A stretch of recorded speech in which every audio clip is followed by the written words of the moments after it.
happened in 8 seconds. 4 armed men, 1 terrified CEO, and a waiter whose whispered words would change everything. "Stay down." He didn't shout. He didn't run. But in those 8 seconds, he defied every instinct that told him to stay invisible, stay safe, stay silent.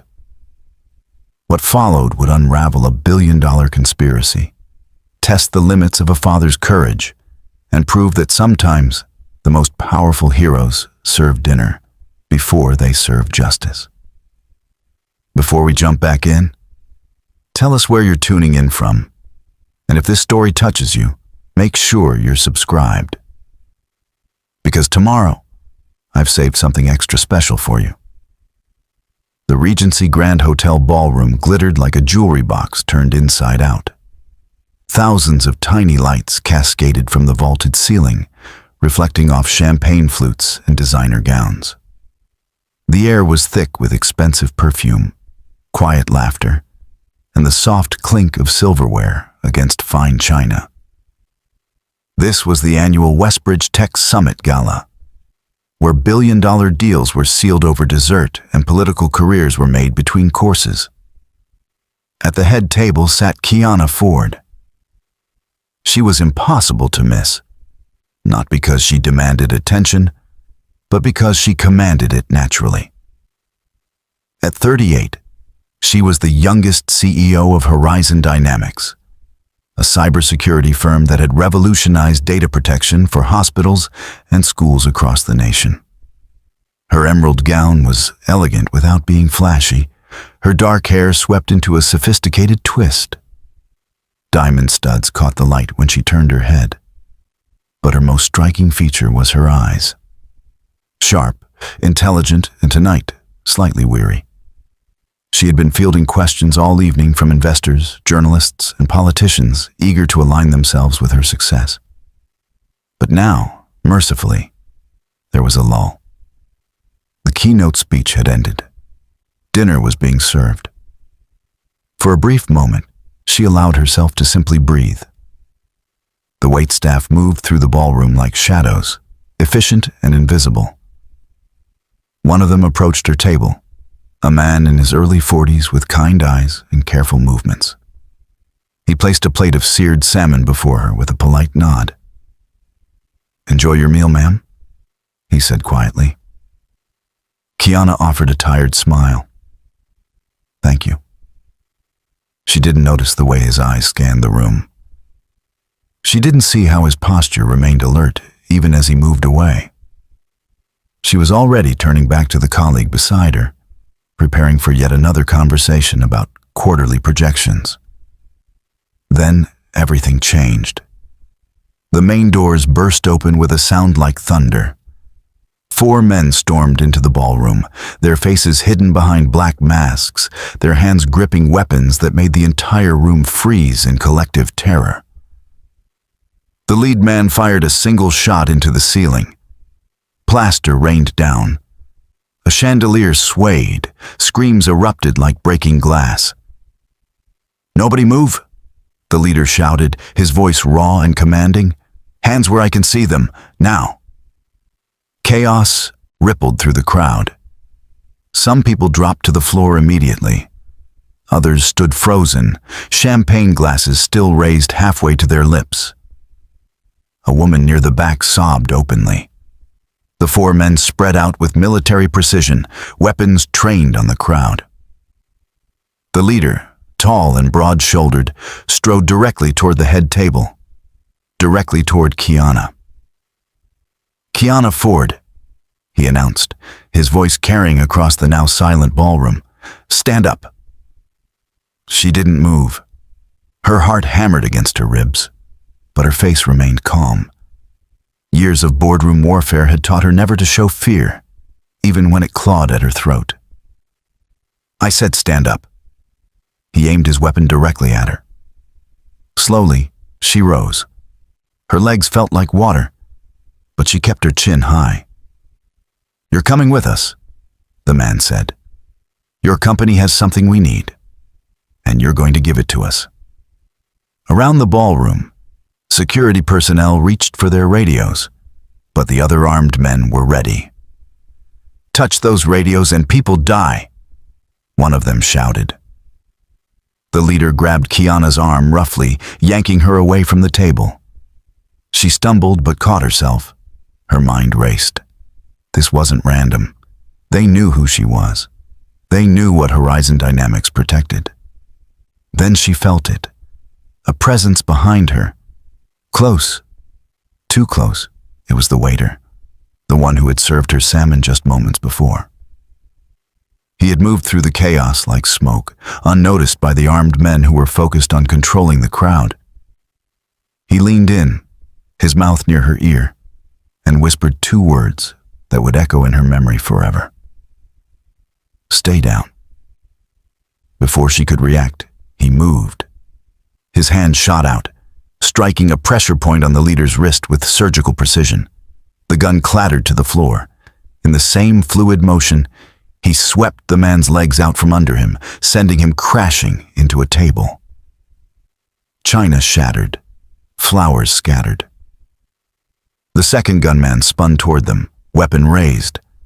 But the waiter was already there. He grabbed a silver serving tray from a nearby cart and used it as a shield, deflecting the man's aim. Then he slammed the tray into the gunman's face with controlled force. The man crumpled.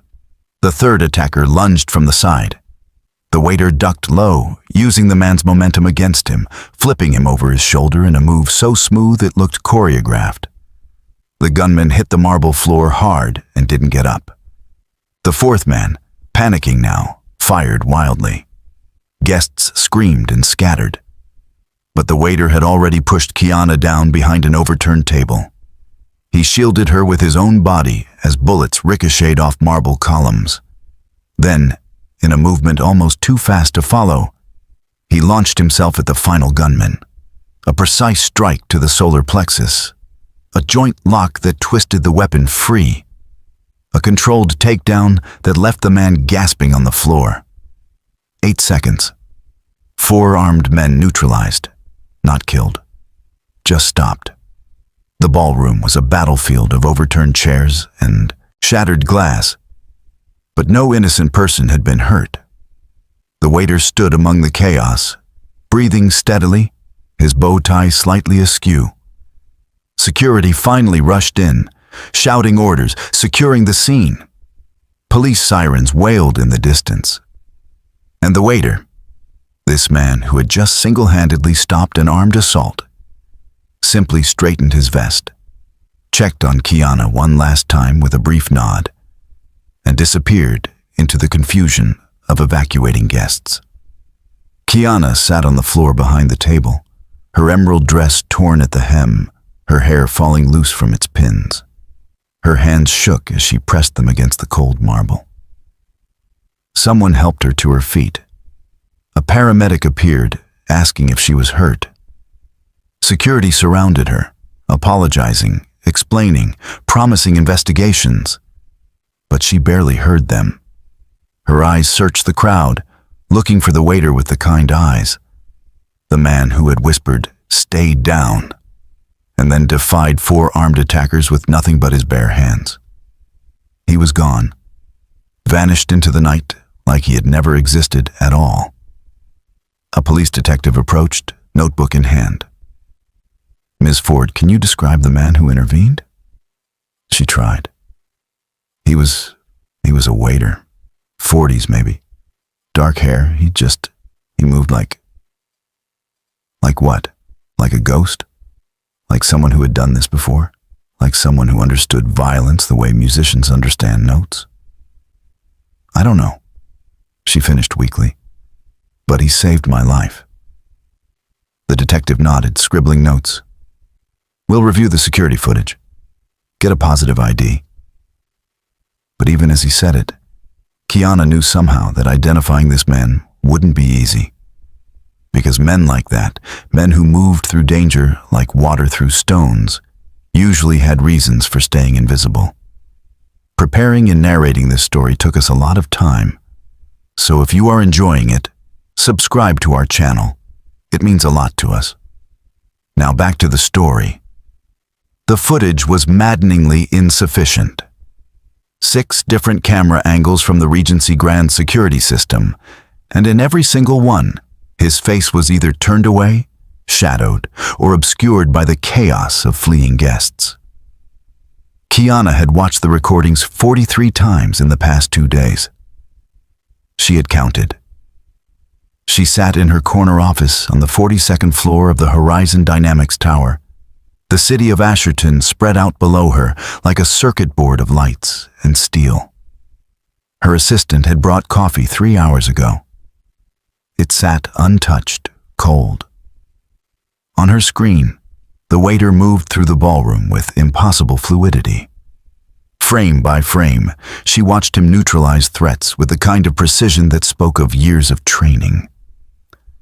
Not the sloppy desperation of a lucky bystander, but the calculated efficiency of a professional. Who was he? Her head of security, a former federal agent named Vincent Torres, had pulled every piece of data they could find. Hotel employment records showed a man named Parker Drake, hired 6 months ago through a staffing agency. Background check had come back clean. Too clean, Vincent had muttered. No social media presence. Vincent had reported that morning. No digital footprint beyond basic utilities and a lease agreement. It's like he appeared out of nowhere 3 years ago. People don't just appear, Kiana had replied. People running from something do. The Regency Grand's HR department had been apologetic, but firm.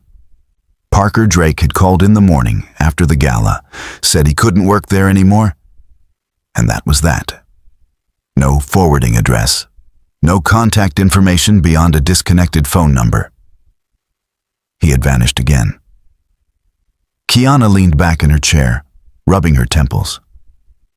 The police were treating her as a victim and a witness, which meant endless statements and depositions.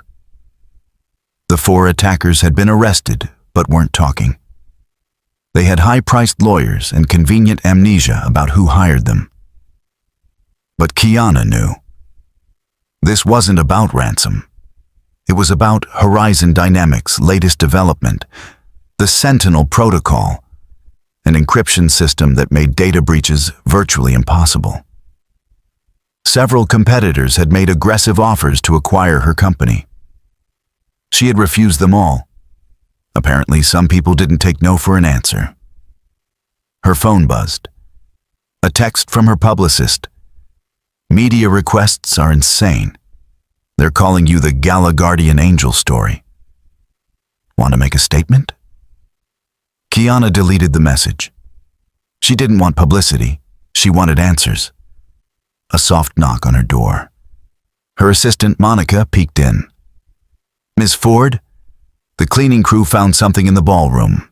They thought you might want it. Monica placed a small plastic bag on her desk. Inside was a child's hair clip, bright purple with a cartoon unicorn on it. It was under the table where you were during the incident, Monica explained. They weren't sure if it was yours or... Kiana picked up the bag slowly. It definitely wasn't hers. She turned it over, and that's when she saw it. On the back of the clip, written in permanent marker in careful handwriting, Lily D. Her breath caught. Thank you, Monica. After her assistant left, Kiana sat staring at the hair clip. A daughter. The waiter had a daughter named Lily. She thought back to that night, to the moment before everything exploded into violence. Had there been someone with him? She couldn't remember seeing anyone. But the ballroom had been crowded, and she had been distracted. The next morning, Kiana did something she hadn't done in years. She went to the Regency Grand herself, not as a CEO, but as a woman looking for answers. The event coordinator, a nervous young man named Justin, met her in the lobby. Ms. Ford, I'm so sorry about what happened. We've increased security protocols, and we're reviewing. I'm not here about security, Kiana interrupted gently. I'm looking for information about one of your waitstaff. Parker Drake. Justin's expression shifted, uncomfortable. I'm not supposed to discuss employee information. Kiana pulled out her checkbook. I'm not looking to cause him trouble. I just want to thank him properly. He saved my life. Something in her tone must have reached him, because Justin sighed and said, he was a good worker. Quiet, always professional, but he kept to himself. Did he ever mention family? A daughter? Justin's eyes lit up with recognition. Oh, Lily. Yeah, he brought her to the staff holiday party. Sweet kid. Maybe 9 or 10. She was drawing pictures at one of the tables while the staff ate. She gave me one, actually. Do you still have it? 5 minutes later, Kiana stood in the hotel's break room, holding a piece of construction paper. The drawing showed 2 stick figures, one tall with Daddy written above it, one small with Me written above it. They were holding hands under a rainbow.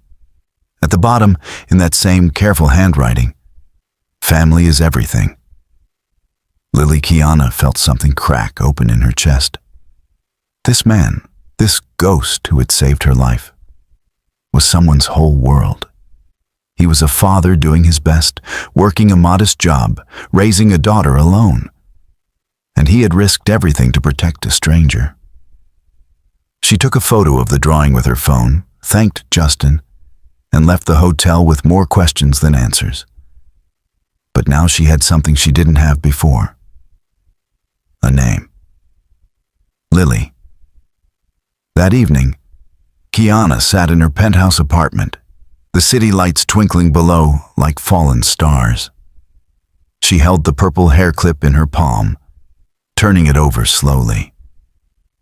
Most people would have moved on by now. Security had been increased. The attackers were in custody. Life could return to normal. But Kiana couldn't let it go. Not because she felt she owed him, though she did, but because something about Parker Drake had shaken her foundation. In a world where everyone wanted something from her, where every interaction was transactional, he had helped her and asked for nothing. He had whispered, "Stay down," and then put himself between her and bullets. Who did that? Who moved through life that selflessly? She needed to find him. Not to repay him, you couldn't put a price on a life saved, but to understand, to thank him, to know that people like him still existed. Kiana opened her laptop and began to search. If Parker Drake wanted to stay hidden, she would respect that eventually. But first, she would try everything in her power to find him. Because somewhere in this city, a father was teaching his daughter that helping people mattered. And Kiana wanted to tell him that his lesson had been received, that his daughter should be proud, that he was exactly the kind of hero the world needed, even if he didn't see himself that way. She would find Parker Drake, and when she did, she would make sure he knew that his 8 seconds of courage had changed everything. The apartment was small but clean, tucked on the 3rd floor of a modest building in the Oak Ridge district, where rent was affordable and neighbors minded their own business. 2 bedrooms, 1 bathroom, a kitchen barely big enough for 2 people, and a living room where mismatched furniture told stories of thrift store Saturdays and careful budgeting. Parker Drake stood at the kitchen counter, making peanut butter and jelly sandwiches for tomorrow's lunch. The clock on the microwave read 9:47 p.m. In the living room, his daughter Lily sat cross-legged on the worn couch, colored pencils scattered around her like fallen leaves. She was working on her homework, a poster about community helpers. So far, she had drawn a firefighter, a doctor, and a teacher. Now she was adding someone new. "Dad?" she called out. "Yeah, sweetheart." "What do you call someone who stops bad guys, but isn't a police officer?" Parker's hand paused mid-spread. He set down the knife carefully. "Why do you ask?" because that's what you did. He walked into the living room, drying his hands on a dish towel. Lily looked up at him with eyes that were far too perceptive for someone who had just turned 10 last month. "I saw you," she said simply. "At the gala. I was in the coat check room, remember? You told me to stay there in color. But I peeked out when I heard the scary noises." Parker sat down beside her, suddenly feeling very tired. "Lily, you were amazing," she continued, her voice filled with pride. "Like a superhero. Those men had guns, and you stopped them. Nobody got hurt because of you." He pulled her close, wrapping an arm around her small shoulders. "I was scared the whole time." "Really? Really? Being brave doesn't mean you're not scared. It means you do the right thing even when you are." Lily leaned her head against his chest. "Is that why we had to move again? Because you did the right thing?" Parker's throat tightened. This was the conversation he had been dreading. "Yeah. Sometimes when you help people, it causes complications." "The lady you saved, was she nice?" "I think so. But I didn't really get to talk to her." "Do you think she's looking for you?" Parker was quiet for a long moment. Then he said, "Probably. But that doesn't mean she'll find us." "Would that be bad? If she did?" He thought about how to answer that. How to explain to a 10-year-old that visibility was dangerous, that staying hidden kept them safe, that every time he stepped into the light, shadows followed. "It's complicated, Lilybug." She pulled back to look at him. "You always say that when you don't want to explain." He smiled despite himself. "When did you get so smart?" "I've always been smart. You just finally noticed." Parker laughed, a real laugh that felt good in his chest. "All right, smarty pants. Finish your homework, then bed." After Lily had brushed her teeth and climbed under her constellation-patterned blankets, she asked one more question. "Dad, why did you become a waiter? You used to do important stuff." Parker sat on the edge of her bed, tucking the blankets around her. "I wanted to do something quiet, something safe." "But you're not safe when people need help. You can't help it." He didn't have an answer for that because she was absolutely right. After Lily fell asleep, Parker stood in the doorway of her room, watching her breathe. The purple unicorn hair clip sat on her nightstand, the one she had been wearing at the gala. She must have dropped it in all the chaos. He thought about that night, about the moment he had seen those armed men storming toward Kiana Ford. Every instinct had screamed at him to stay invisible, to keep his head down, to protect himself and Lily by doing nothing. But then he had looked at Kiana's face, seen the fear she was trying to hide, seen the way she stood tall even as weapons were aimed at her. And he had remembered why he used to do what he did. Before everything fell apart. Before he became a ghost. Parker walked to his own bedroom, opened the closet, and pulled out a box from the top shelf. Inside were remnants of his old life. Certificates of completion from executive protection courses. A letter of recommendation from a security firm that no longer existed. Photos of him in a suit, standing beside wealthy clients at galas, not unlike the one at the Regency Grand. He had been good at that job, protecting people, reading threats, staying 3 steps ahead of danger. But then came the incident, the one that changed everything. 3 years ago, he had been lead security for a prominent judge who was receiving death threats. Parker had identified the threat, tracked it, neutralized it. But in doing so, he had exposed corruption that went higher than anyone expected. Powerful people wanted the information buried, and they wanted anyone connected to it erased.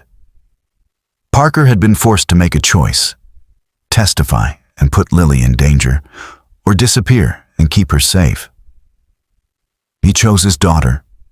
He always chose his daughter. So he had taken a new name, moved to a new city, and built a quiet life. No more executive protection, no more putting himself in positions where his skills would be noticed. Just waitering, dishwashing, anything that paid the bills and kept them under the radar. But 8 seconds at the Regency Grand had shattered that invisibility. Parker closed the box and shoved it back into the closet. He couldn't afford to be found.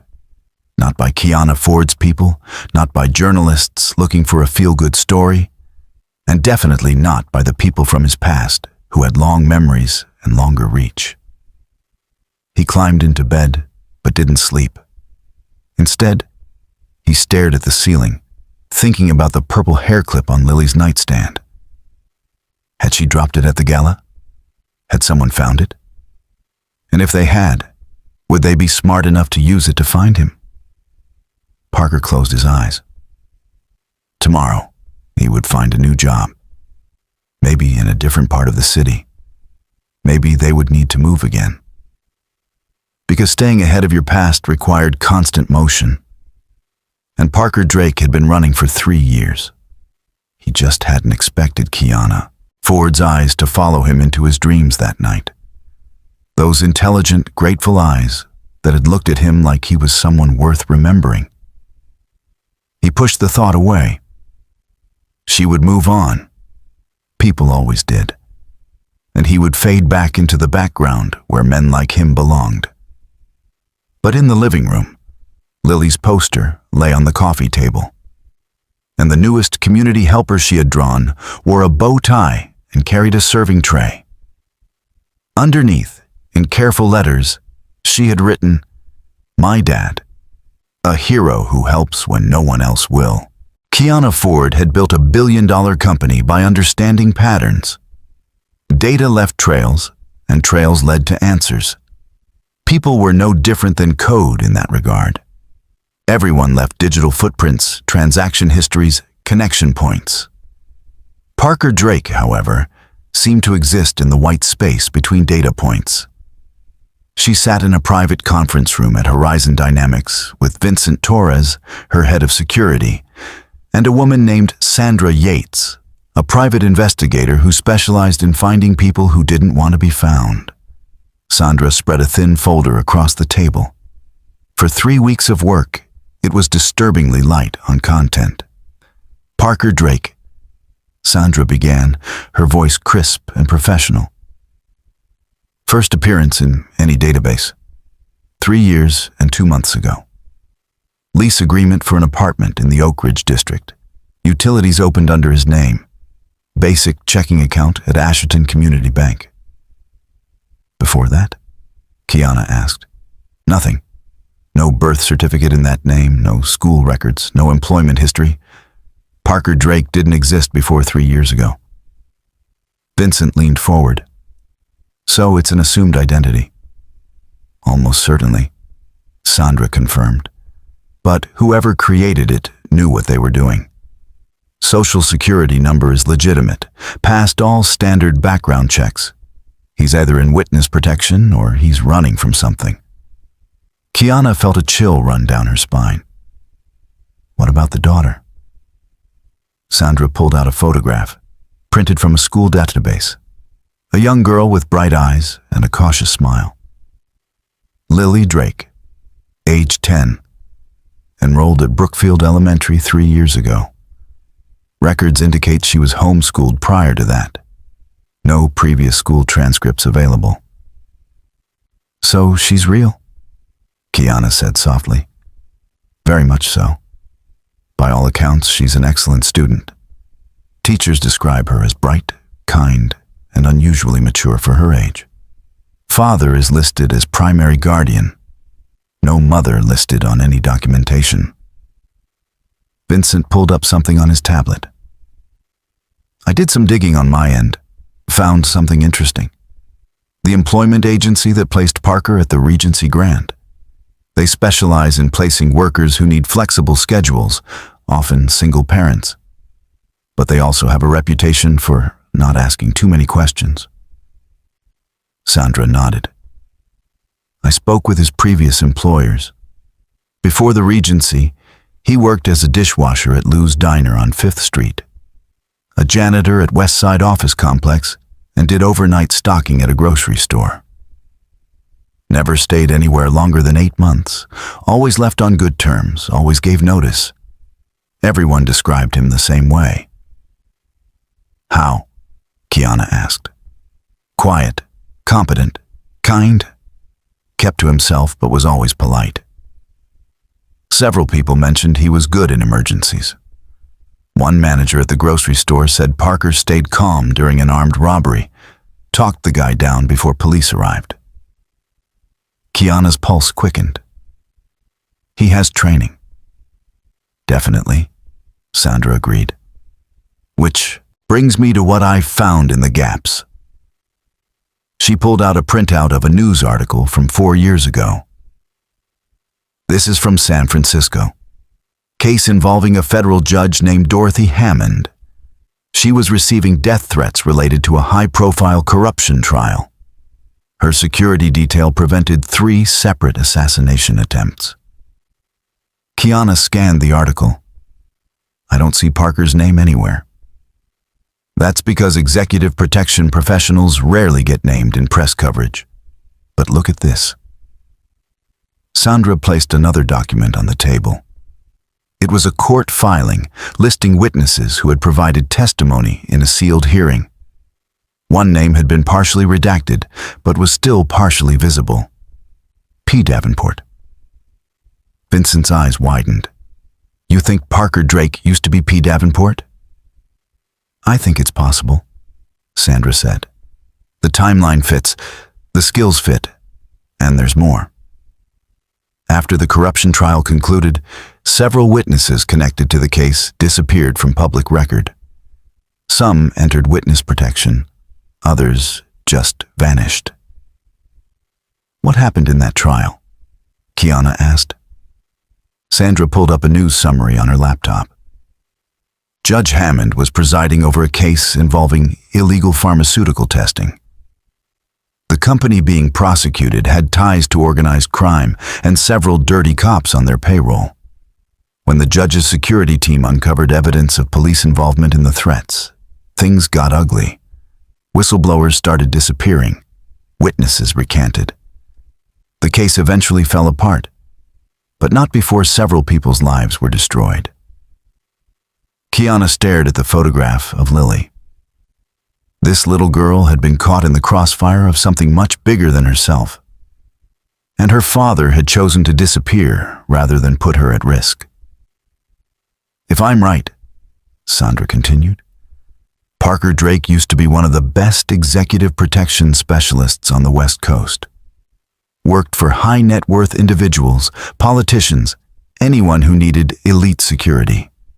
He wasn't just muscle, he was a strategist. Could read a room in seconds, identify threats before they materialized, and he was known for never using excessive force. That matched what Kiana had seen at the Gala. 8 seconds. 4 armed men neutralized with precision. No unnecessary violence, just controlled efficiency. Why would someone with those skills end up washing dishes? Vincent wondered aloud. Because, Kiana said quietly, he was protecting something more important than his career. Sandra nodded. I reached out to some contacts in the private security world, off the record, of course. A few people remembered someone matching Parker's description. They all said the same thing. He was brilliant, but he walked away after the Hammond case. Rumor was his family was threatened. He chose them over the job. Kiana sat back in her chair, processing everything. Parker Drake wasn't running from the law. He wasn't a criminal. He was a father who had sacrificed everything to keep his daughter safe. And she had been about to shine a very bright spotlight on him. Stop the search, Kiana said suddenly. Sandra blinked. Excuse me? I said, "Stop. Whatever you're doing, whatever databases you're checking, stop it now." Vincent looked confused. "Kiana, we're close to finding him." "Exactly. And if we can find him, so can the people he's hiding from." She stood up, pacing to the window. The city spread out below her, millions of people living their lives, each with their own secrets and struggles. "He saved my life, and I was about to repay him by destroying the safety he's built for his daughter." "So what do you want to do?" Sandra asked. Kiana turned back to them. "I want you to bury this. Whatever breadcrumbs you followed, cover them up. Make it harder for anyone else to find him, not easier." Vincent nodded slowly. "I can do that. Might even be able to add some false flags to lead people in the wrong direction." "Do it," Kiana said. "And Sandra, send me your final invoice. But the information in that folder never leaves this room." After they left, Kiana sat alone in the conference room, holding the photograph of Lily. She thought about what it must be like to be that little girl. To know your father was extraordinary, but watch him pretend to be ordinary. To understand, even at 10 years old, that safety required invisibility. Kiana had spent her entire career being visible, being recognized, being celebrated. She couldn't imagine choosing to fade into the background, to let the world think you were less than you were. But Parker had made that choice. For love. For his daughter. She placed the photograph back in the folder and locked it in her desk drawer.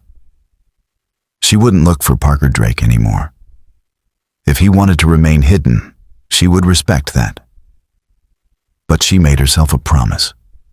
If their paths ever crossed again, if fate gave her another chance to say thank you, she wouldn't let him disappear without knowing that someone understood. That someone saw the sacrifice he had made. That night, Kiana drafted a letter she would never send. In it, she wrote everything she had learned, everything she had felt, everything she wanted Parker to know. She wrote about how 8 seconds had reminded her that true strength wasn't about power or wealth or recognition. True strength was whispering, "Stay down," and then standing up when no one else would. She sealed the letter in an envelope, wrote Parker Drake on the front, and placed it in her desk beside the locked folder. Just in case. Just in case fate wasn't finished with them yet. Rain fell on Asherton like a whispered apology, soft and persistent. Kiana sat in the back of her town car, watching droplets race down the window as her driver navigated the evening traffic. She had just left a board meeting that had run 2 hours over schedule, and exhaustion pressed against her temples like a vice. "Take the Maple Street route," she told her driver. "I need to pick something up." 20 minutes later, she stood inside Rosewood Pharmacy, a small independent drugstore that still had a soda fountain and creaky wooden floors. Her usual pharmacy was a sleek chain near her office, but their computer system had crashed, and she needed her prescription refilled tonight. The pharmacist, an elderly man named Mr. Chen, smiled warmly as she approached. "Ms. Ford, good to see you. Your prescription will be ready in about 10 minutes. You're welcome to wait at the fountain if you'd like." Kiana thanked him and made her way to the vintage soda fountain, sliding onto one of the red vinyl stools. The place was nearly empty, just her and a father-daughter pair seated 2 stools down. The little girl was coloring in a workbook, her legs swinging cheerfully. The father sat beside her, helping with multiplication problems, his voice patient and gentle. Kiana ordered a ginger ale and tried not to eavesdrop, but something about the man's voice tugged at her memory. She glanced sideways. The man's profile was partially obscured by the hood of his jacket, but there was something familiar about the set of his shoulders, the careful way he moved. Then the little girl held up her workbook triumphantly. I got it, Dad. 7 times 8 is 56. That's my smart girl, he said, and Kiana's breath caught. That voice. She knew that voice. Parker Drake turned slightly to grab a napkin, and their eyes met. For a heartbeat, neither of them moved. Recognition flashed across his face, followed immediately by something that looked like panic. Lily, he said quietly, already gathering their things. Time to go. But Lily had seen Kiana now, and her eyes went wide. Dad, that's her. That's the lady from the Gala. Parker closed his eyes briefly, and Kiana saw the internal debate playing out across his features. Run or stay? Hide or face this? Before he could decide, Lily had already slipped off her stool and approached Kiana with the fearless curiosity of someone too young to understand danger. You're Miss Ford, Lily said, smiling. My dad saved you. Kiana's throat tightened. Up close, the girl was even more beautiful than her photograph. Bright eyes, natural warmth, and an openness that suggested she hadn't yet learned to be afraid of the world. He did, Kiana managed. Your dad is very brave. I know, Lily said proudly. He's the best. Parker had stood now, resignation settling over his features.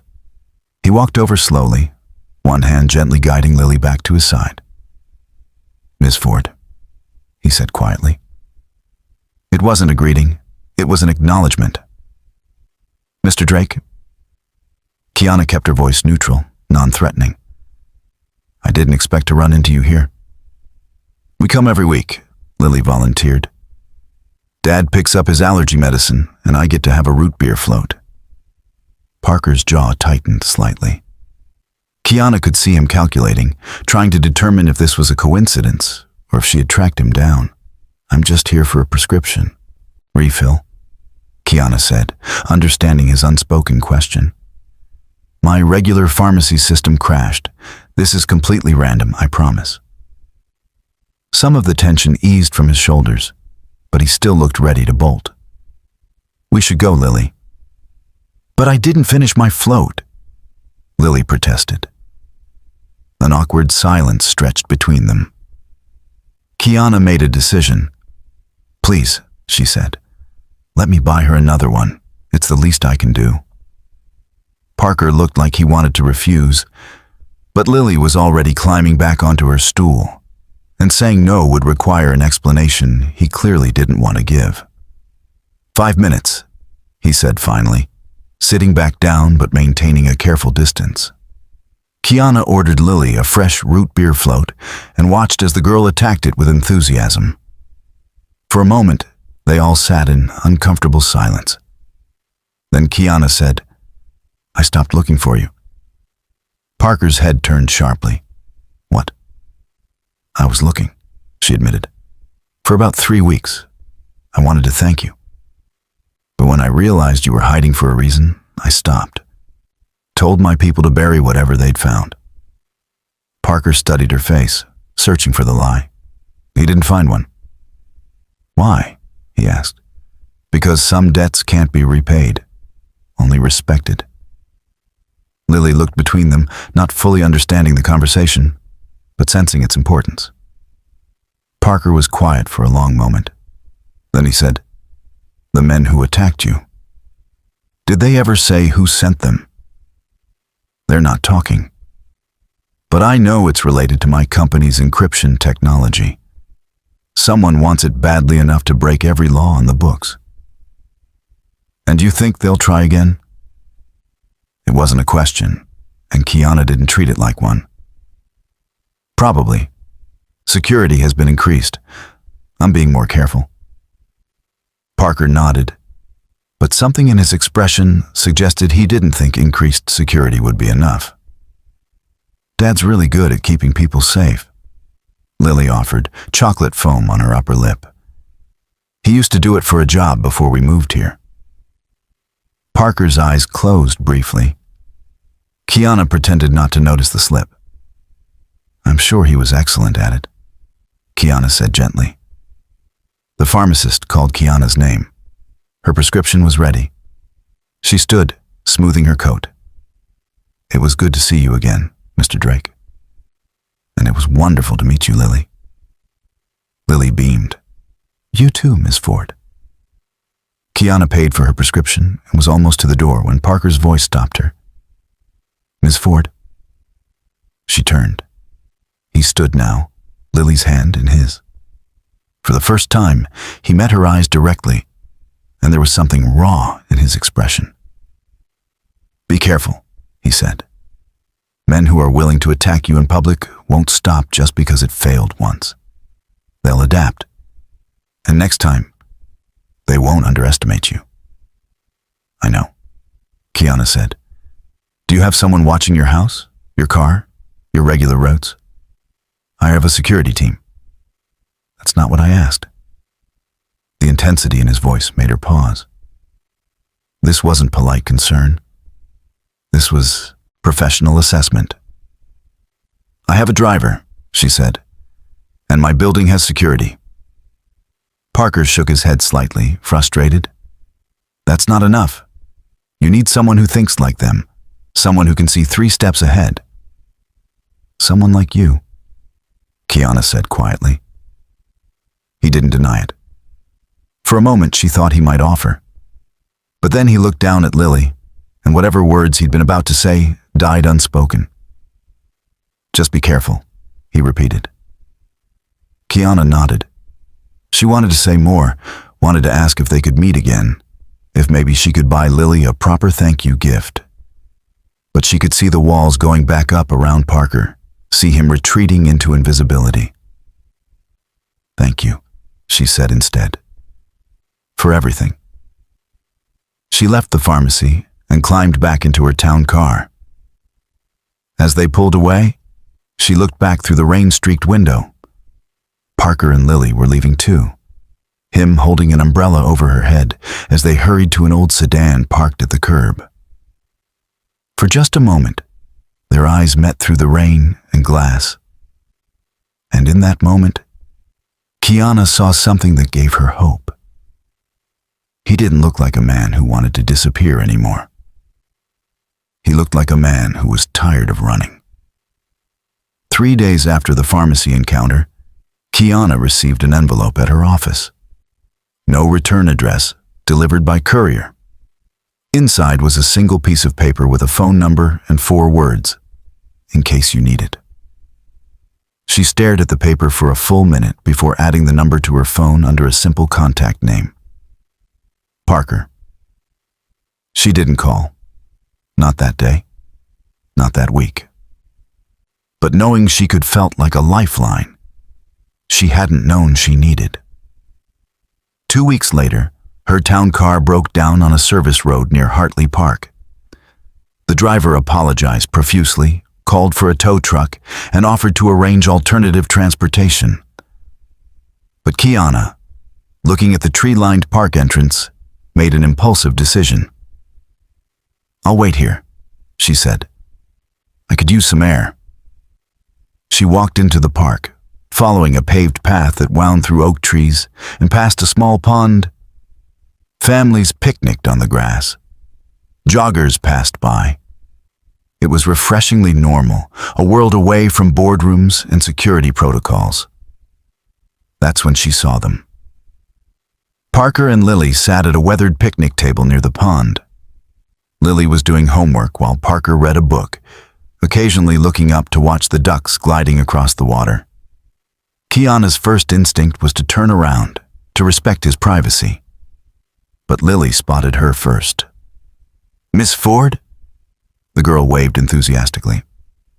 Parker looked up, surprise flickering across his face. Then, unexpectedly, he smiled. A small smile, but genuine. Car trouble? He guessed as she approached. How did you know? You're in a park on a Wednesday afternoon wearing a business suit. Either car trouble or you're hiding from someone. Kiana laughed, and the sound surprised her. The former. My driver's arranging a tow. Want to sit? Lily asked, already making space, on the bench. Kiana hesitated, but Parker nodded. It's okay. She sat, and for a few minutes, they simply existed in comfortable silence. Lily worked on her math homework. Parker went back to his book. Kiana watched the ducks. Do you come here often? She finally asked. Every Wednesday, Lily answered. It's our tradition. After school, we come here, do homework, and feed the ducks. We don't have much, Parker said quietly, but we have time. That matters more. Kiana thought about her own schedule, the back-to-back meetings, the working dinners, the weekends spent catching up on emails. When was the last time she had simply sat and watched ducks? What are you reading? She asked Parker. He showed her the cover, a thriller about corporate espionage. Research, he said with a hint of irony. Any good insights? The protagonist makes too many rookie mistakes. Real security is about prevention, not reaction. Is that what you did? Before? Parker glanced at Lily, who was absorbed in her homework. Yeah, I assessed risk, designed protection protocols, trained security teams. The best days were the ones where nothing happened because we'd already thought of everything. Why did you stop? He was quiet for so long she thought he wouldn't answer. Then he said, because I was asked to choose between doing the right thing and keeping my daughter safe. I chose her. That must have been hard. Easiest decision I ever made. He looked at Lily with such profound love that Kiana felt her chest tighten. Dad, Lily said without looking up from her homework. You can tell her. She's nice. Parker sighed. She's too perceptive for her own good. I get it from you, Lily countered. Parker met Kiana's eyes. I used to work high-level executive protection. One of my clients was targeted because of a case she was presiding over. I uncovered corruption that went deep, involving people who didn't want to be exposed. When I testified, I made powerful enemies. Enemies who threatened my family. So you disappeared, Kiana said. So we started over. New city, new name, new life. Lily doesn't remember much from before. She was young. Do you miss it? The work? Parker considered the question. I miss the purpose. I miss knowing I was making a difference. But I don't miss the danger. And I definitely don't miss being away from her. He nodded toward Lily. You made a difference at the gala, Kiana said softly. You still make a difference. That was a mistake, Parker said, but there was no conviction in his voice. I should have stayed invisible. But you didn't, because that's who you are. You can't help helping people. Lily looked up then, grinning. That's what I told him. They all laughed, and the tension that had been hovering over the conversation dissolved. Kiana's phone buzzed, her driver texting that the replacement car was 15 minutes away. I should go, she said, but she didn't move immediately. Ms. Ford, Lily said, do you want to help us feed the ducks before you leave? Dad always brings extra bread. Kiana looked at Parker, who shrugged. Fair warning, the ducks here are aggressive. I think I can handle it, Kiana said. They walked to the pond's edge, and Parker handed Kiana a bag of torn bread pieces. Lily demonstrated the proper throwing technique, which apparently involved maximum dramatic flair. As ducks swarmed around them, quacking enthusiastically, Kiana realized she couldn't remember the last time she had done something this simple, this pointless, this perfect. Thank you, she said to Parker as they walked back toward the parking lot. For the bread? For letting me in, even just a little. Parker stopped, hands in his jacket pockets. You're not what I expected. What did you expect? Someone who'd forget about the waiter who helped her. Someone who'd move on. I'm not good at moving on, Kiana admitted, especially when someone saves my life and then disappears. I'm still not sure I should have reappeared. I am. The words came out more intensely than she intended. Parker looked at her, really looked at her, and something shifted between them. Not romance, not yet, but the recognition of two people who had been alone for too long, finally finding someone who understood. Lily? Parker called. Come on, we need to get home. As they said their goodbyes, Lily hugged Kiana spontaneously. You should come feed the ducks with us again sometime. I'd like that, Kiana said, surprised to find she meant it. After they left, Kiana stood in the park until her car arrived, thinking about second chances and the strange path that led people to each other. She had built an empire, commanded respect, achieved everything she'd set out to accomplish. But she had never felt as grounded as she did sitting on a weathered picnic bench, watching a father help his daughter with homework. Maybe success, she thought, wasn't just about what you built. Maybe it was also about who you let in. It started with a photograph. Kiana found it slipped under her office door on a Tuesday morning, sealed in a plain manila envelope. No postage, no return address, no note. Just a single image printed on glossy paper. The photograph showed Lily leaving Brookfield Elementary, her backpack bouncing as she skipped down the steps.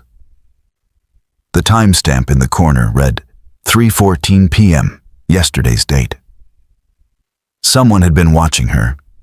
Someone had been close enough to capture the individual freckles on her cheeks. Kiana's hands shook as she immediately dialed the number Parker had given her. He answered on the first ring. What's wrong? How did you know something was wrong? You've never called this number before. What happened? She told him about the photograph. The line went silent for so long she thought the call had dropped. Parker? Where are you right now? His voice had changed, become harder, more focused. My office. Don't leave. Lock your door. I'm coming to you. But Lily is at school with 2 off-duty police officers I called the second you said her name. She's safe. You're not. 20 minutes later, Parker walked into her office wearing dark jeans and a jacket that couldn't quite hide the tension in his shoulders.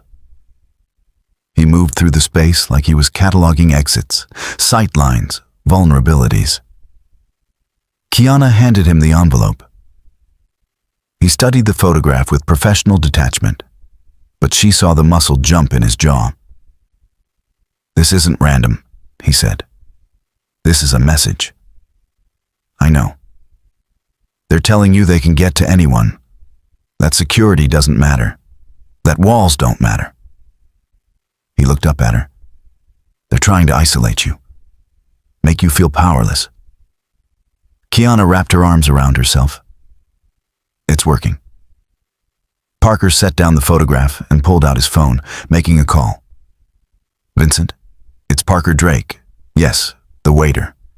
I need you in Miss Ford's office now, and bring your secure laptop. He hung up before Vincent could respond. You know my head of security? Kiana asked. We've never met, but I know his reputation. Former Secret Service, solid instincts, plays by the rules. Parker's expression darkened. The rules won't help us here. Vincent arrived 7 minutes later, surprise registering on his face when he saw Parker. You're the ghost from the Gala. And you're the guy who tried to find me. Parker replied evenly.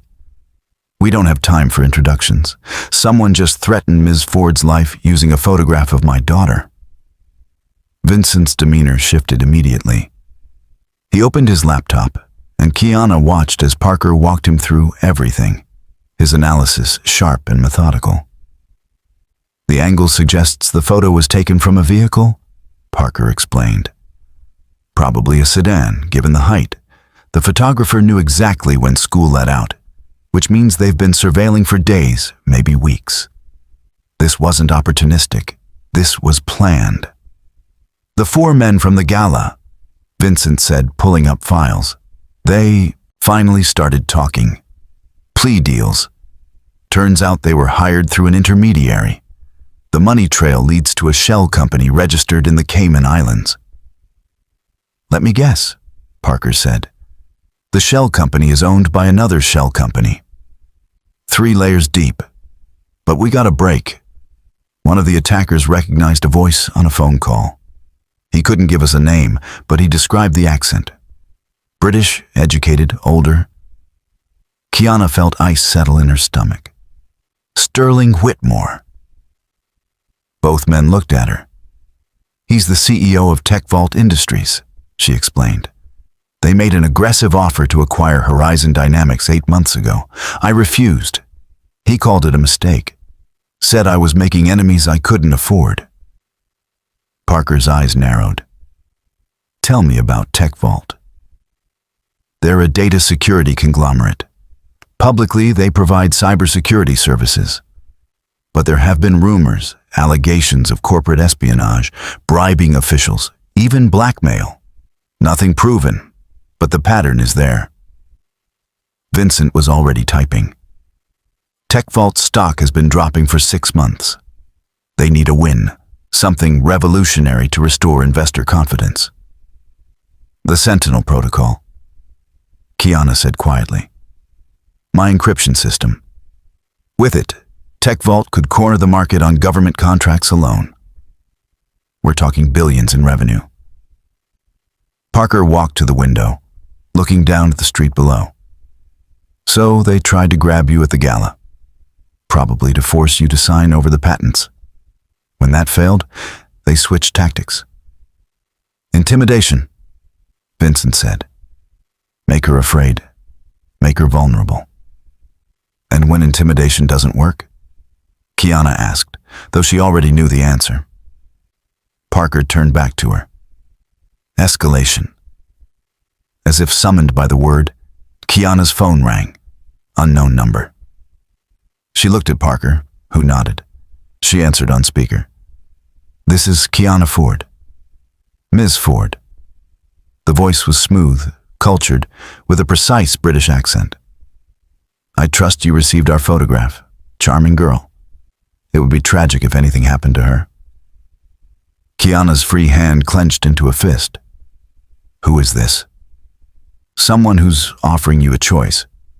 Sign over the Sentinel Protocol to a private acquisition firm I'll designate, or the next photograph will be far less pleasant. You have 48 hours. I'll go to the police. And tell them what? That you received an anonymous phone call? That someone took a photograph in a public place? Please, Miss Ford. We both know you're smarter than that. A pause. 48 hours. Choose wisely. The line went dead. The silence in the office was suffocating. Then Vincent said, We can trace that. They used a burner routed through multiple servers, Parker said. You'll get nowhere. So what do we do? Kiana asked. Parker met her eyes.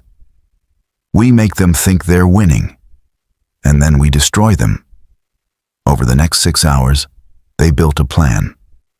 Vincent would coordinate with the FBI, building a case quietly while maintaining the appearance of normal operations.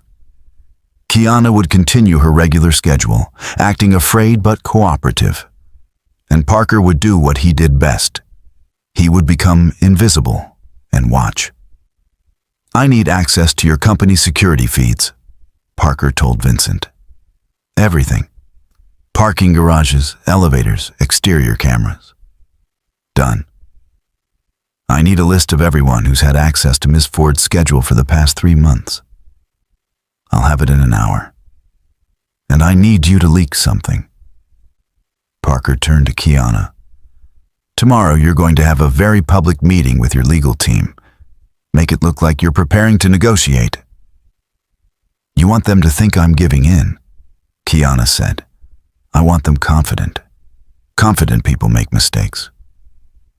After Vincent left to coordinate with his team, Kiana and Parker stood alone in her office. The city lights were beginning to glow as evening settled over Asherton. "They threatened your daughter," Kiana said. "You should take Lily and disappear. This isn't your fight." "They made it my fight the second they took that photograph." Parker's voice was quiet but absolute. "I've spent 3 years running, keeping her safe by staying invisible. But invisible doesn't work when someone's already seen you. I never meant for any of this, I know, but it's happening anyway." He walked closer. "I told myself I was done with this life, that I could just be a father, work quiet jobs, stay off the radar. But the truth is, I'm tired of running. And I'm tired of watching bad people win because good people are too afraid to fight back." "What about Lily?" "Lily is with my former partner's family in the next state. I moved her this afternoon. She thinks it's a fun sleepover. She's safe." Kiana felt tears prick her eyes. "You've already sacrificed so much. Then let's make sure it means something." Parker pulled out a small device from his pocket. "This is a panic button. Keep it on you at all times. One press and I'll know you're in trouble." She took it, the metal cool against her palm. "Where will you be?" "Close, always close." He moved toward the door, then paused. "Kiana, these people are professionals. They won't stop with threats. When they move, they'll move fast and hard. I need you to trust me completely."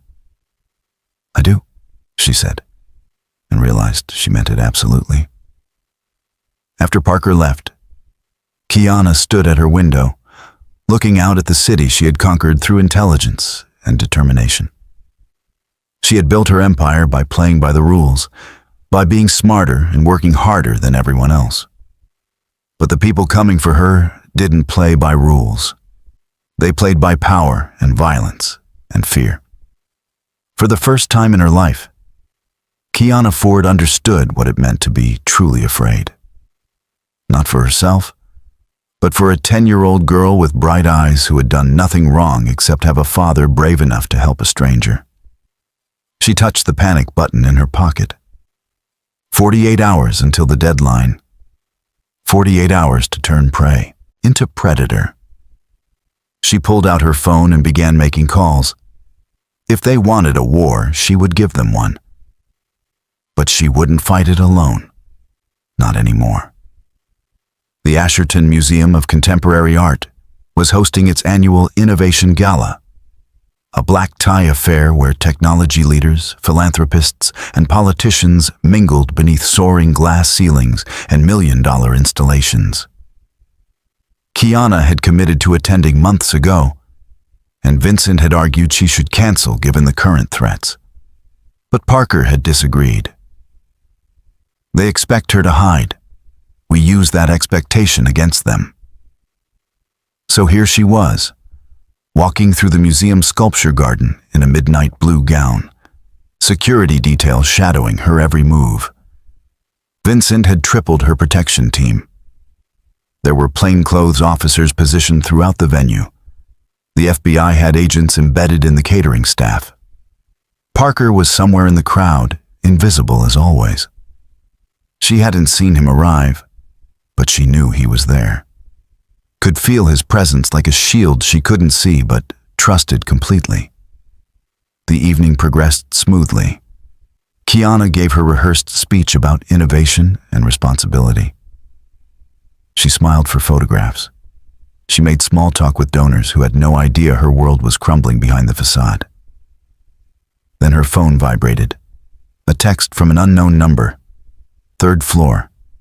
East wing. Come alone or the girl dies.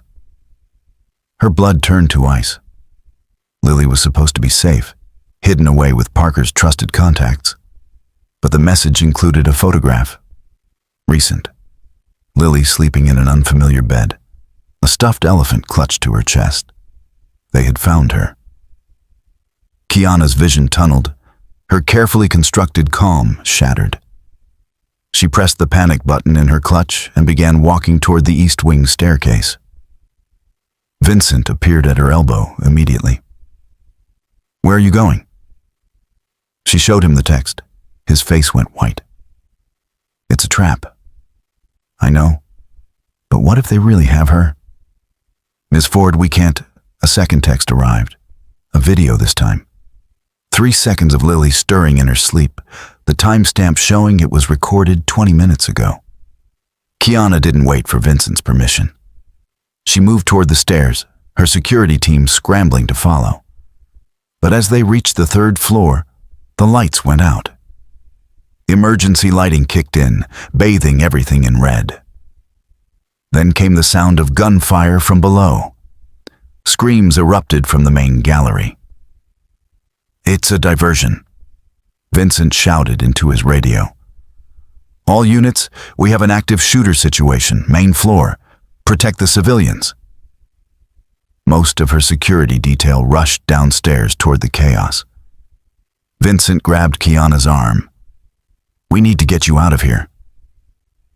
But Kiana pulled away, running toward the East Wing. If there was even a chance Lily was really here, she had to try. The East Wing was dark, silent. She ran through galleries filled with abstract sculptures that cast twisted shadows in the emergency lighting. Her heels echoed on marble floors. Then she saw her, a small figure slumped in a chair in the corner of the last gallery. Dark hair, small frame. "Lily!" Kiana rushed forward.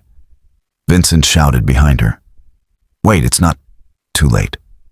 As Kiana reached the figure, she realized it was a mannequin, dressed in a girl's clothing, a wig covering its plastic head. She had walked into the trap. The gallery doors slammed shut, locks engaged with metallic clicks. 4 men emerged from the shadows, their faces covered, weapons drawn. The leader stepped forward. "Ms. Ford, finally we can have a proper conversation." Vincent moved in front of Kiana, his own weapon drawn. "Federal agents are on their way. You won't make it out of this building." The man laughed. "The federal agents are busy with the active shooter we staged downstairs. By the time they realize it's a distraction, we'll be gone. And so will Miss Ford." One of the other men raised his weapon toward Vincent. The shot was deafening in the enclosed space. Vincent went down hard, clutching his shoulder. Blood spread across his white shirt. Kiana screamed, dropping to her knees beside him. "Vincent!" "I'm okay," he gasped. "Body armor. But it still hurts like hell." The leader grabbed Kiana's arm, yanking her to her feet. "Enough dramatics. You're coming with us. You're going to sign some papers, transfer some patents, and then maybe we'll let you and that little girl live." Kiana fought, but he was too strong. He began dragging her toward a service door hidden behind a large sculpture. Then the emergency lights went out completely. The gallery plunged into absolute darkness. In the blackness, chaos erupted. Kiana felt the grip on her arm release. She heard bodies hitting the floor, grunts of pain, the clatter of weapons being disarmed. Someone grabbed her hand, gentle but firm. Parker's voice in her ear. "Stay with me. Don't let go." He guided her through the darkness with perfect confidence, navigating obstacles she couldn't see.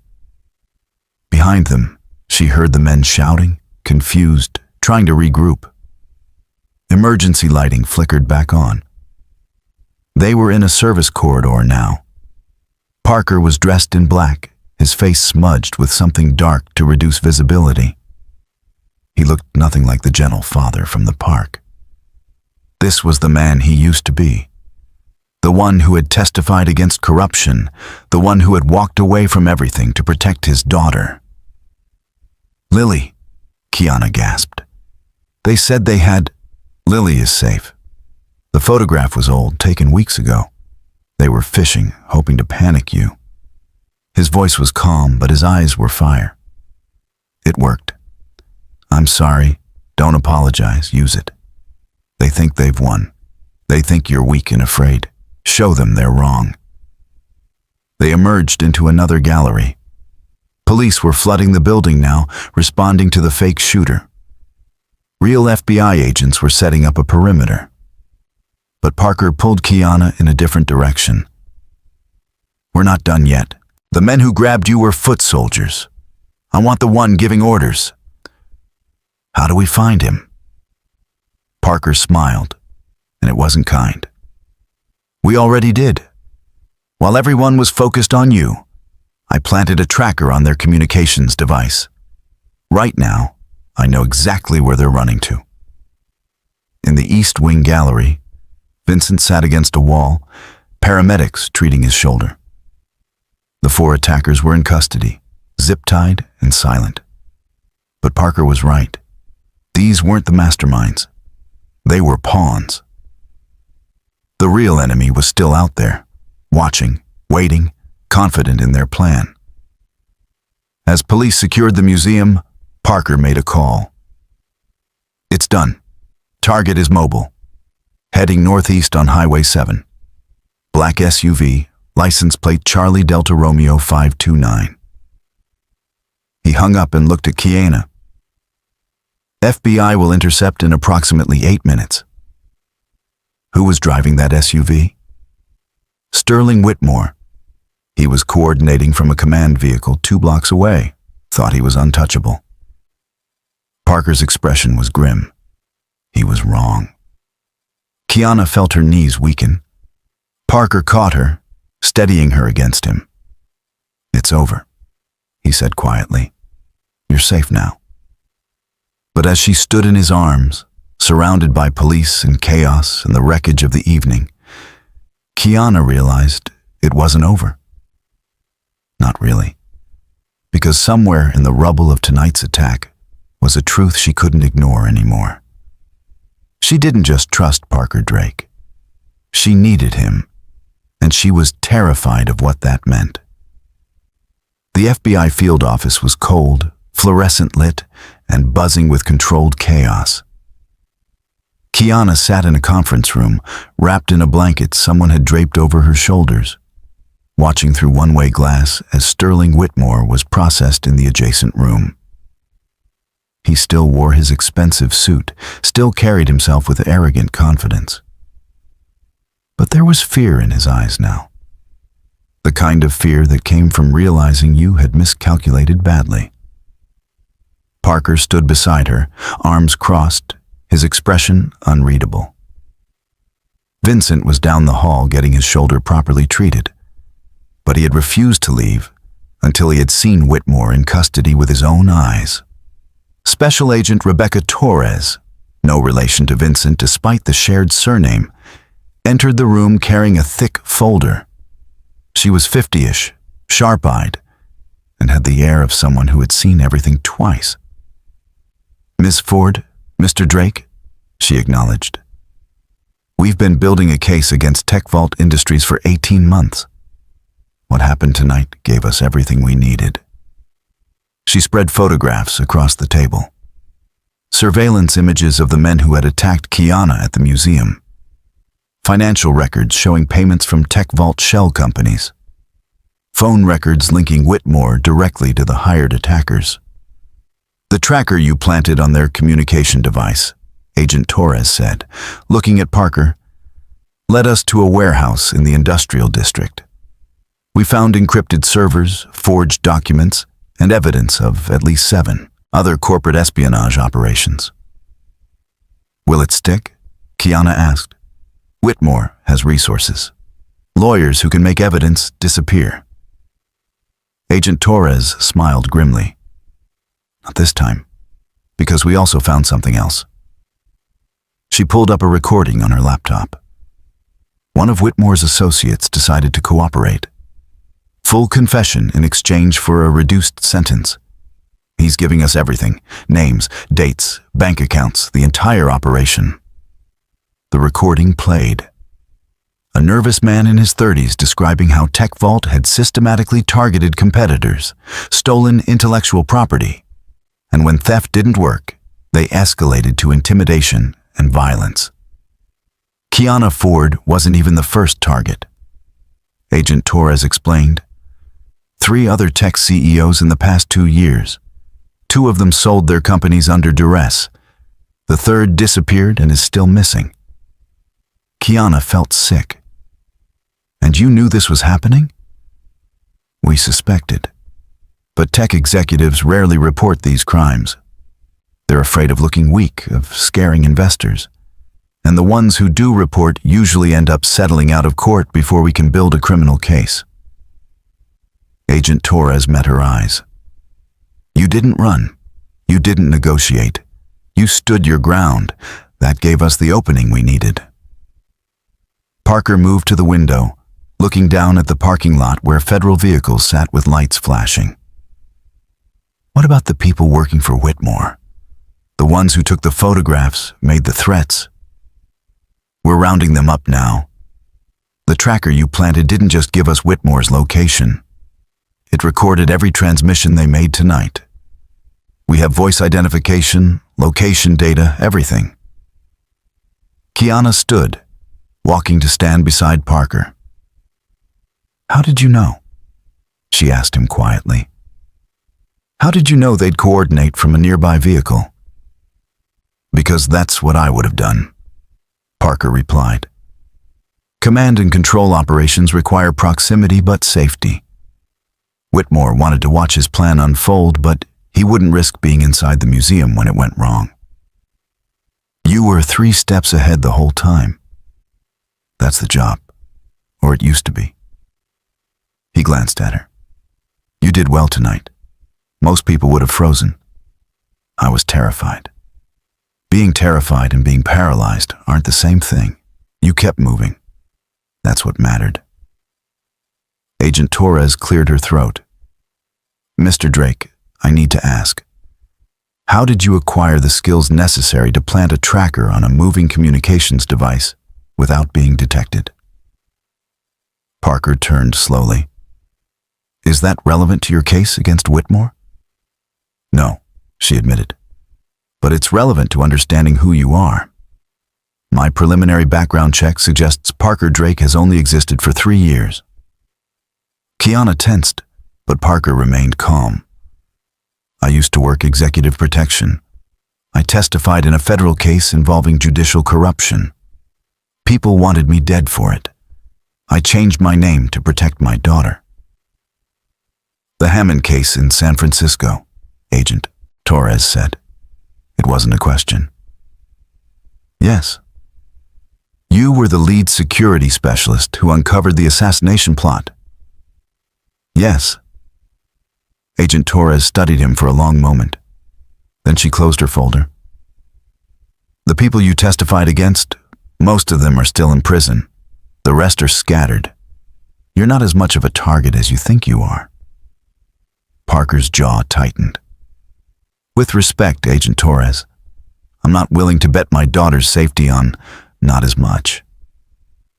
Fair enough. She stood. For what it's worth, what you did tonight saved lives. The museum evacuation went smoothly because you disabled the threat before it could escalate. I'd like to include your testimony in the case against Whitmore. Under seal, Parker said immediately. Under seal, Agent Torres agreed. Your real name, your current identity, all protected. You'll testify via closed circuit from a secure location. Whitmore will never know who you are. Parker looked at Kiana. She saw the question in his eyes. This was her decision, her case, her fight. Do it, she said. Help us put him away. Over the next 3 days, the case against Sterling Whitmore and Tech Vault Industries unraveled like a carefully pulled thread. Each revelation led to another. Corporate board members turning on each other, shareholders demanding answers, stock prices plummeting. Parker gave his testimony via video link, his face digitally obscured, his voice modulated. But his analysis was devastating. He walked federal prosecutors through exactly how the museum attack had been planned, what the tactical objectives were, and how Whitmore's coordination from the command vehicle proved direct involvement. Kiana testified in person, describing the months of escalating threats, the photograph of Lily, the terror of being trapped in that darkened gallery. And slowly, methodically, justice began to take shape. On the fourth day, Sterling Whitmore was formally charged with conspiracy, attempted kidnapping, corporate espionage, and a dozen other counts. His bail was set at $20 million. TechVault's board of directors voted unanimously to remove him as CEO and cooperate fully with federal investigators. Kiana watched the news coverage from her office, Vincent standing beside her. His arm was in a sling, but he was already back at work. "It's really over," he said. "Is it?" Kiana asked. "Whitmore has resources, appeals, lawyers who'll fight this for years." "Maybe, but he's finished in this industry, and the others like him just learned a very public lesson. You don't go after Kiana Ford." She smiled faintly. "I had help." "Yeah, you did. Where's Parker now?" "I don't know. He left after his testimony, said Lily needed him." Vincent nodded slowly. "He's a good man. Hard to find people like that." Kiana didn't respond, because the truth was, she didn't just think Parker was a good man. She thought he might be the best man she had ever met, and she had no idea if she would ever see him again. That night, Kiana returned to her penthouse alone. She poured herself a glass of wine and stood at the window, looking out at the city that sparkled with a million lights. Her phone buzzed. A text from an unknown number. "Lily wants to know if you'd like to join us for pancakes this weekend. No pressure, just pancakes." Kiana felt tears spring to her eyes. She typed back, "I would love that." 3 dots appeared, then disappeared, then appeared again. Finally, "Good, because she's been asking about you every day." Kiana smiled through her tears. She had won the battle against Whitmore. She had protected her company, vindicated herself, and helped bring down a criminal operation. But the real victory, she realized, was much simpler. She had found people who saw her not as a CEO or a target or a transaction. They saw her as Kiana, just Kiana. And sometimes that was more valuable than any empire she could build. 6 months later, the morning sun poured through the tall windows of the Asherton Community Center, illuminating a space that hummed with possibility. The scent of fresh paint still lingered, mixing with coffee and the excited chatter of people gathering for the grand opening. The building had once been an abandoned warehouse in the Oak Ridge district. Now it was something else entirely, something transformative.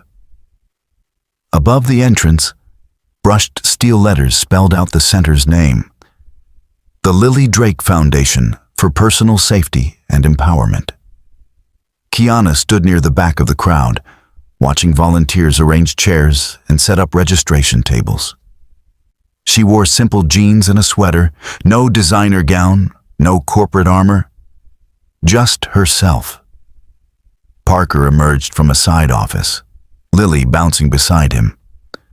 The girl had grown in the past 6 months, her confidence blooming like a flower finally given enough sunlight. She wore a purple dress she had picked out herself and carried a stack of brochures with fierce determination. When she spotted Kiana, her face lit up. "Ms. Kiana, you're here." Kiana had long since given up asking Lily to call her Ms. Ford. The girl had decided Ms. Kiana suited her better, and who was Kiana to argue?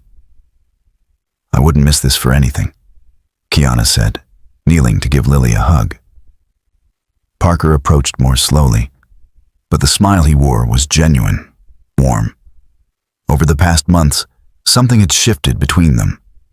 The careful distance had eroded, replaced by trust, respect, and something deeper neither of them had quite named yet. "Ready for the big day?" Kiana asked him. "No," Parker admitted. "But Lily is, and that's what matters." The foundation had been Lily's idea, actually. 3 months ago, over pancakes at their now regular Saturday breakfast tradition, she had asked why her dad didn't teach other people how to stay safe like he had taught her. Parker had tried to deflect, but Kiana had seen the spark in the girl's eyes and recognized it immediately.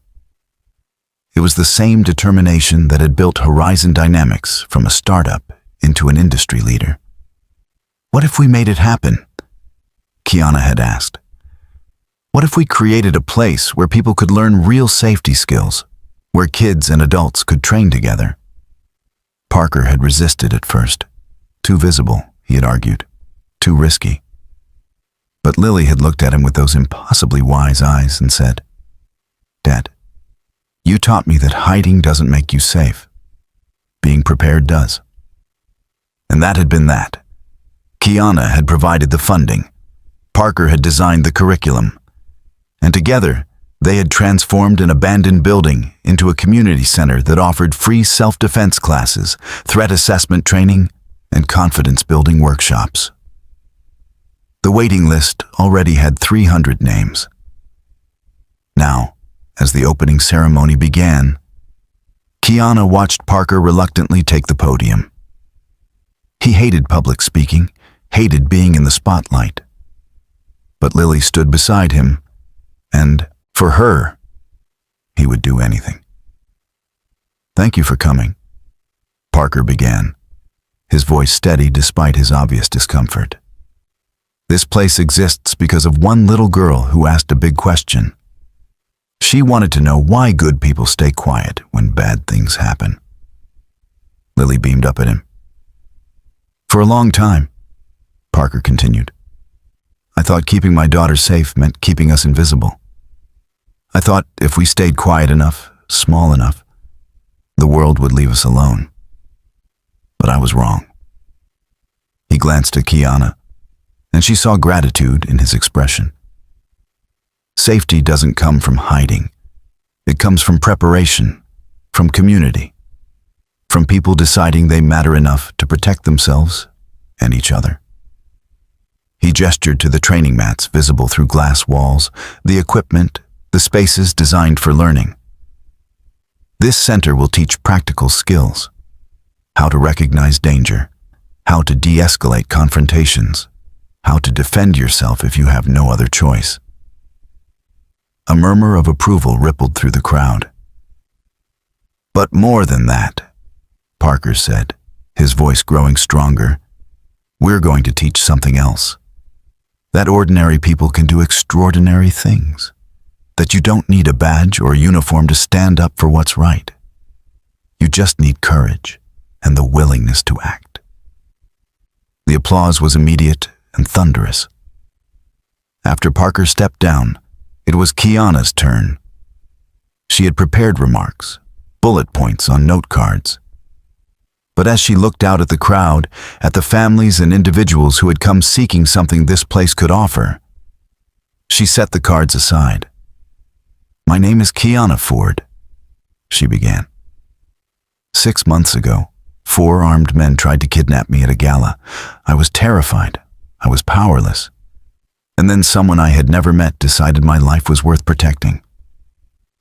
She gestured toward Parker, who stood at the side of the stage, visibly uncomfortable with the attention. Parker Drake didn't know me. He didn't owe me anything. He had every reason to stay in the background to keep himself and his daughter safe by doing nothing. But he didn't. Because that's not who he is. Kiana's voice caught, and she took a moment to compose herself. In the months since that night, I've learned something important. Real strength isn't about power or money or influence. Real strength is about showing up for people who can't show up for themselves. It's about whispering, "Stay down," and then standing up so others don't have to. She looked directly at Parker now. This foundation exists because a father taught his daughter that helping people matters more than staying safe. Because a 10-year-old girl had the courage to ask why her dad wasn't sharing his gifts with the world. And because sometimes the quietest heroes teach the loudest lessons. The crowd rose in a standing ovation. Parker looked like he wanted to disappear through the floor, but Lily grabbed his hand and pulled him forward, forcing him to accept the recognition. After the ceremony, as volunteers gave tours and the first-class registrations were processed, Kiana found Parker standing in the main training room, watching through the windows as Lily demonstrated a basic self-defense move to a group of younger kids. "She's a natural teacher," Kiana observed. "She gets that from her mother," Parker said quietly. "She was a teacher too, elementary school. She would have loved this." It was the first time Parker had mentioned Lily's mother directly. Kiana waited, sensing there was more. "She died when Lily was 3. Parker continued. "Car accident. Drunk driver ran a red light."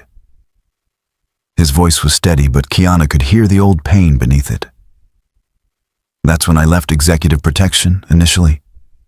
I couldn't be away from Lily for days at a time, couldn't risk leaving her alone if something happened to me."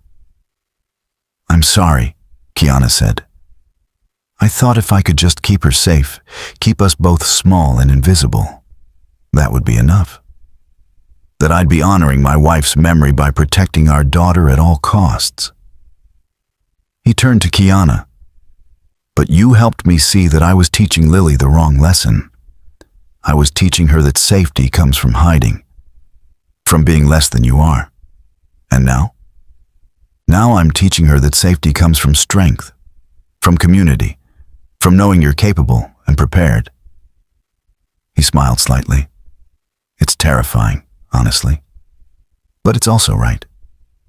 Kiana stepped closer.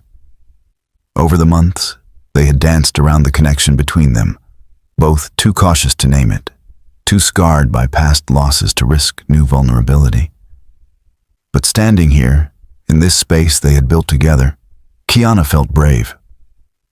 "I've been thinking," she said carefully, "about what comes next.